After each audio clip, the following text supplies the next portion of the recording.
Hello mga ka-farmers! Welcome back to my channel! For today's video mga ka-farmers ay pag-uusapan natin kung problema ba ang overfeeding sa baboy o posible ba itong makatutulong sa kanila. Habang papalaki ng papalaki ang ating mga baboy mga ka-farmers, parami ng parami din ang feeds na kakainin nila. So may tatanong natin, mag-stop lang ba sila sa pagkain kung busog na ito? At kung patuloy pa rin ang pagkain nito kahit busog na, masama ba ito sa kanila mga ka-farmers? Ang palakihing baboy mga ka-farmers ay hindi po yan mo-overfeed dahil hihinto lang po sila sa pagkain pag busog na sila. Unlike sa inahin at barako, mas madali po silang mo-overfeed mga ka-farmers. Kung ma-overfeed ang ating mga palakihing baboy mga ka-farmers, hindi tayo masyadong ma-worry dahil titigil lang po sila sa pagkain kung masatisfy na sila. By the way mga ka-farmers, dito sa kulungan ng ating mga baboy na nasa starter stage, binigyan po muna natin sila ng kaunting pagkain para makapaglinis tayo sa kanilang kulungan mga ka-farmers dahil hindi tayo makapagpatuloy sa paglilinis kung hindi pa sila nabigyan dahil palagi po yang maghihingi mga ka-farmers. Naka-observe po ako nito mga ka-farmers sa mga fatteners namin dati, marami po yung napakain ko sa kanila, hindi nila naubos, meaning busog na po sila pero bumasa po ang dumi nila. Kung mga malalaki na mga ka-farmers, hindi na tayo masyadong mabahala pag bumasa ang dumi dahil i-reduce lang po natin ang pagkain nila sa kanilang next feeding. Ang disadvantage lang nito aside sa magbasa ang dumi nila mga ka-farmers pag ma-overfeed, malaki ang magagastos natin sa feeds at masasayang lang pag di nila nauubos. That's why maganda kung meron tayong automatic feeder. Pero kung walang automatic feeder tulad namin mga ka-farmers, mas mabuti na mag-follow sa feeding guide na binibigay sa feed brand na ginagamit natin. Pero posible pong makatutulong para bumigat agad ang fatteners natin mga ka-farmers kapag meron tayong tinatawag na eat all they can. Sa makikita nyo sa video mga ka-farmers, nilalagyan po natin ng tubig ang kanilang patubigan. Hindi kasi sila umiinom sa pig drinker mga ka-farmers, so ang ginagawa ko po ay naglalagay lang po ako ng tubig sa kanilang kainan mga ka-farmers. Mahalaga din sa ating mga baboy mga ka-farmers ang pag-inom ng tamang dami ng tubig dahil nakatutulong po ito para sila ay bumigat agad.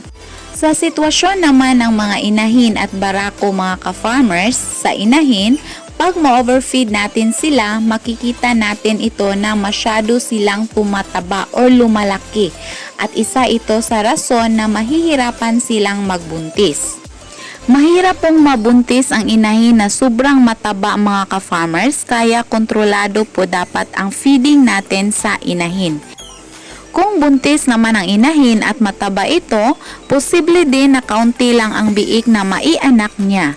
Productivity killer po ang matabang inahin mga ka-farmers. Tandaan ninyo mga ka-farmers na ang matabang inahin ay mahirap mabuntis at kung mabuntis man, pwedeng kaunti lang ang mga biik o mahihirapan ito sa panganganak. So, mas mabuti po na iwasang mo-overfeed ang inahin at kontrolin ang pagkain nito. Sa barako naman mga ka-farmers, pag binigyan natin sila ng pagkain na eat all they want, magiging mataba sila at mabigat na ang kanilang katawan at hindi na madaling makaangkas sa inahin. So, kailangan na merong ideal weight ang barako para mapakinabangan ito ng matagal mga ka-farmers. Pero pwede po tayong magbigay sa kanila ng pang-snacks na hindi masyadong nagpapataba sa kanila mga ka-farmers like vegetables na leftover, dahon ng saging at iba pa. At sa fatteners, kung walang automatic feeder, pwede po nating sundin ang feeding guide at titimbangin po natin ang pinapakain sa baboy. Pwede din na mag-eat all they want po sila pero make sure na walang maiiwan na pagkain. Dapat makakain po nila lahat. Tandaan ninyo mga ka-farmers na kung palagi na tayong nag-eat all they want sa kanila, ma-estimate na po natin ang dami na maipapakain sa ating mga alaga. So, yung tubig nila mga ka-farmers, lalagyan din natin ng King's Vita Plus. Para mas madali po yung paglaki ng ating mga alaga.